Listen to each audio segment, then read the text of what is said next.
Morning, everyone. So today I wanted to talk to you a little bit about why I recommend you shop at REI, and a little bit about my camera gear, which I'll get more into once I stop the car and can actually talk about it. But I set out originally, I was, as far as outdoorsy kinds of stores go, my main interest was camping and fishing, and I was a gun enthusiast. Nothing wrong with any of the stores like Cabela's, Gander Mountain, Bass Pro Shops. All of those stores have plenty to offer you, depending on what you're into. REI is very different from all of those stores in that it's a co-op. So like many co-ops, you join as a member for $20, gets you a lifetime membership, and entitles you to a number of member benefits. Yes, true, some of these other stores have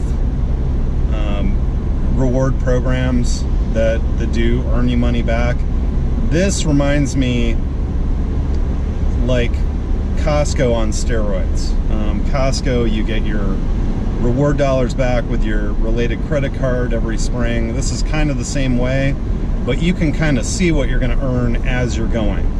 You're paid a dividend back for any full price item and anything else REI decides to pay you a dividend on. So when I moved into more of a focused interest in hiking, climbing, walking, general outdoor fitness, photography, shooting videos, REI is not really want to shop anywhere else. So I got into REI about a year ago, and in that was my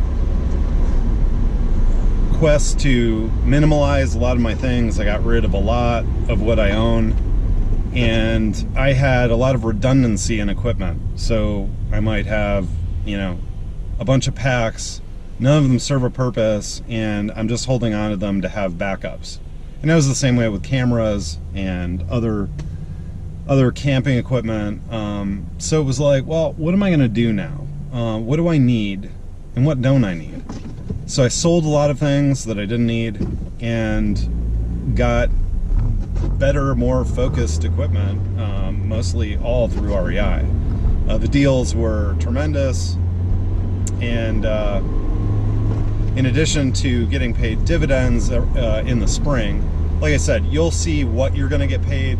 For example, this camera that I'm talking to right now, the GoPro Hero 5 Black, was available before many other stores were allowing pre-sales. And you could see right off the bat, if I pre-order it through REI, it listed for $400. I was getting paid a $50 dividend. Kind of similar to what stores like Amazon will do, like, hey, buy this and we'll give you a gift card.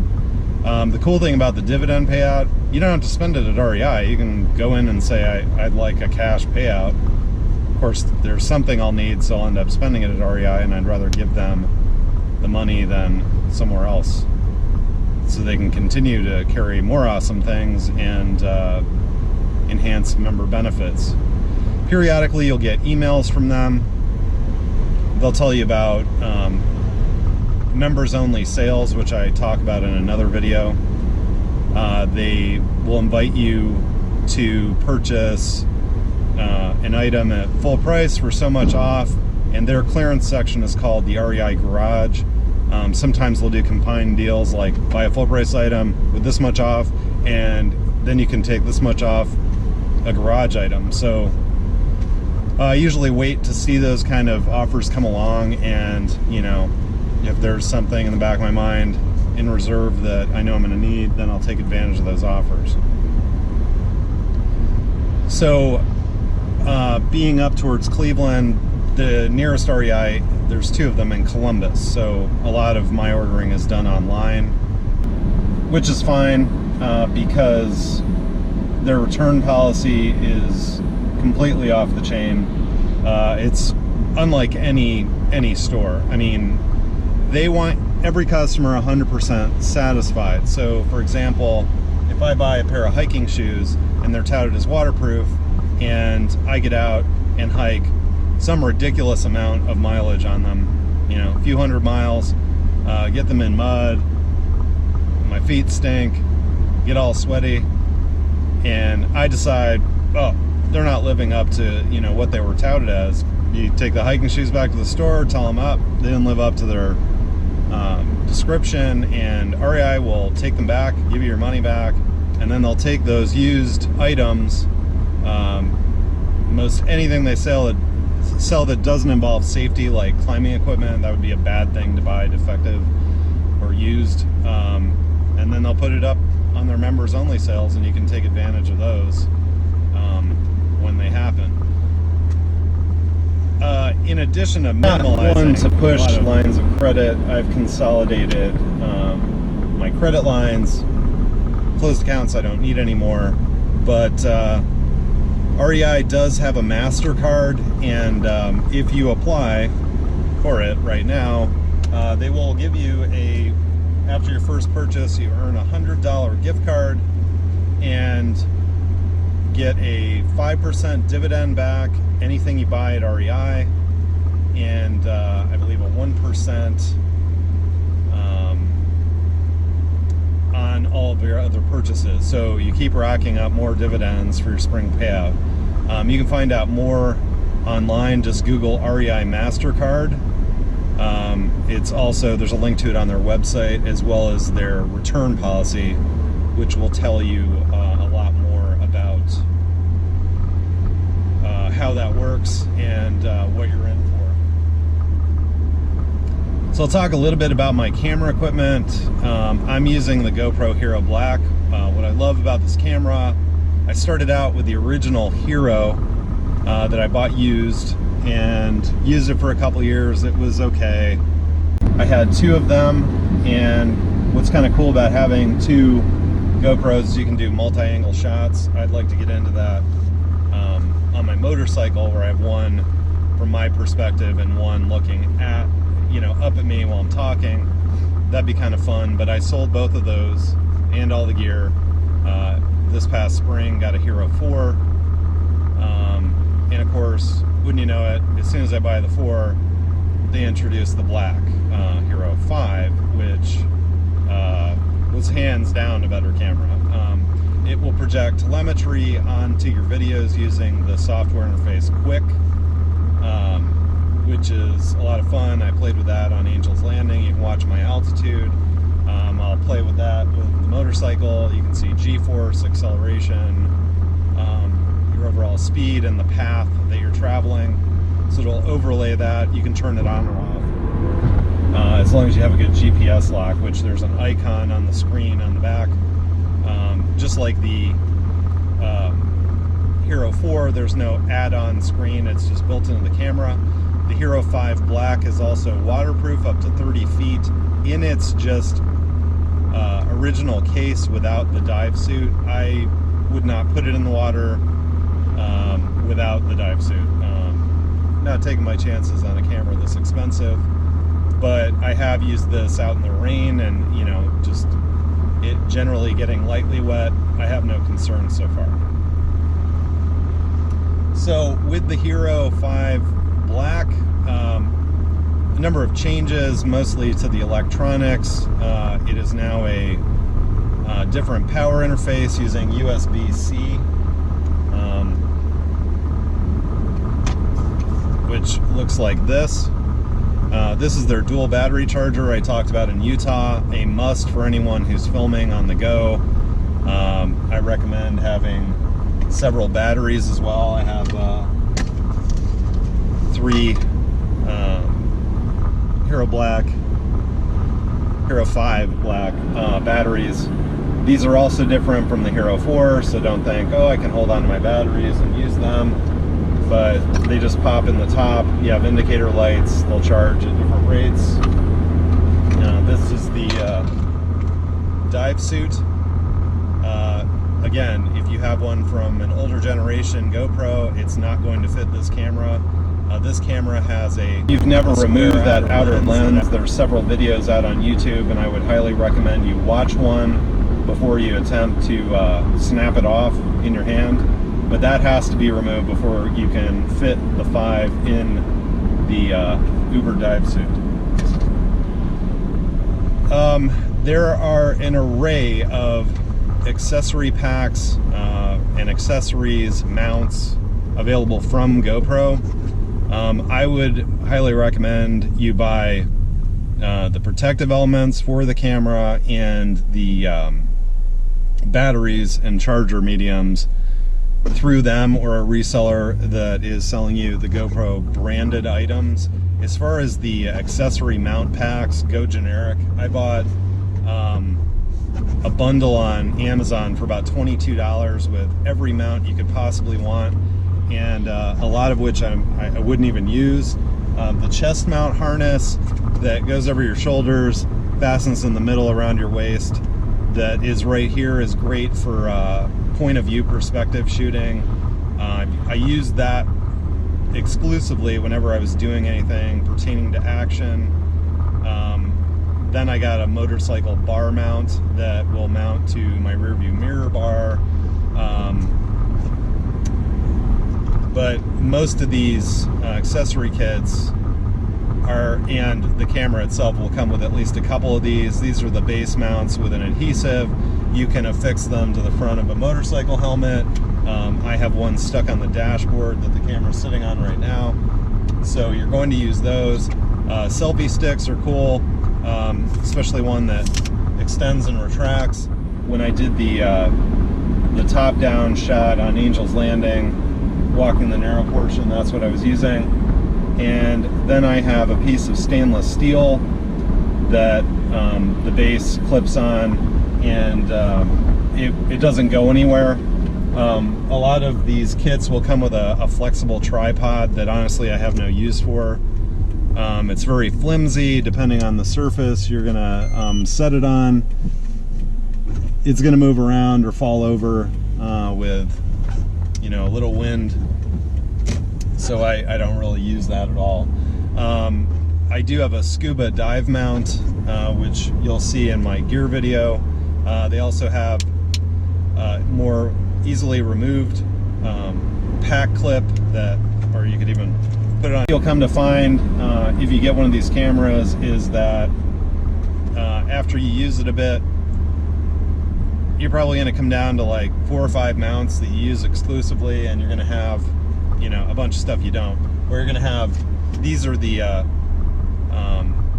angle adapters and the threaded screws that you need to attach the base of the camera to about anything. You're going to need some of those. And this is the what I refer to as the base plate, which snaps into these little adapters here. It's good to have extras of those because you clamp them down and unclamp them enough and they'll snap apart or break. So it's good to have extras. So that's my take on the REI Black. One other thing, aside from telemetry, this now has voice commands, which is very cool. So once you enable voice commands, the camera has a menu that will actually show you all of the commands. You can also Google it and come up with a list you can print out on GoPro's website. But I can basically talk to this camera, prefacing one of about 20 commands with the word GoPro. I can say GoPro shoot video. The camera shoots video. It just starts rolling without me touching the shutter button. I can tell it to execute a photograph, GoPro shoot photograph, and it does exactly that. So you can do that with all of its functions: time-lapse, photos, burst, and video. So that's very helpful, especially if you're climbing, you're out doing something crazy, you're on your motorcycle, whatever. You don't have to fiddle with the camera. You can just give it commands and it'll execute them for you. So the next thing I will speak to is, again, I started out, as far as cameras go, I got really into photography trying to follow my grandfather's footsteps. My mom taught me a lot of what I know about composing a good photograph, how a real analog camera works. My first real camera was a Nikon FM2. I went from that to a Nikon D60 about 8 years ago. Blew the shutter count on that up so high that it just the built-in flash didn't work anymore, so I had to get a speed light for it, which was fine, didn't matter. And that was fine and great, but I was lugging like a suitcase around with the camera and the battery packs and all of its accessories, and it was rather cumbersome. And I had read a lot about the Canon G7X camera, and then they finally released a Mark II, which I'll talk about here. Regular cameras go, I had a I learned about photography from my mom, who learned from my grandfather, and my first real camera was a Nikon FM2. I learned how an analog camera works, how to compose pictures, used it for years, and then wanted a digital SLR camera, so I got a Nikon D60. Had that for about 8 years, blew the shutter count up on it to the point where the lens would stick, and it just wasn't working as well as it could have, and it was rather cumbersome. I had this giant camera that I'm carrying around in like a suitcase with all the accessories and battery packs, and the flash accessories. So I finally got rid of that and wanted something a lot more condensed for traveling. This Canon G7X from the original is G7X. The screen folds up so you can take video and photographs of yourself. The original does not have as wide of a turn radius. The Mark II also gets you this little grip here that's rubberized. One thing I was a little confused about, there was an artistic mode on the original camera where you could set the dial on artistic mode, take a picture, and you'd get an array of different artistic lenses applied to the photograph, and then you go, oh, I like this one the best, and save it. This has the artistic filters, but it does not have an artistic filter mode. So you have to determine which one you want to shoot with, and then shoot and save it. You can manually focus, as well as using the zoom function on the camera. It'll adapt to a tripod. Battery life has lasted me. I didn't really charge it the entire time I was in Utah, but the camera fits nicely in this ballistic Lowell Pro case. I like Lowell Pro for both the Canon and I have this one for the Hero. I can organize all of my accessories in here, and these harder cases aren't going to get smashed in a suitcase when you're traveling. And if you drop it, it's got foam, like a foam egg crate lining to it, so you're not going to sustain any damage to your gear. So that's pretty much it. And what I love about that camera, even in the case, it fits in the side pouch of my my Traverse bag that I use for hiking. So that's really all I need anymore. And all I'm going to use from this point forward. So again, I'm about simplicity these days, finding the right gear that's going to work with the application that you want it to, and most of all being happy and getting out there and having fun and not trying to lug around a bunch of stuff that you don't need to, because you got plenty of other gear to haul around. So thanks for watching. Thanks for watching, and please like and subscribe below. See you the next time.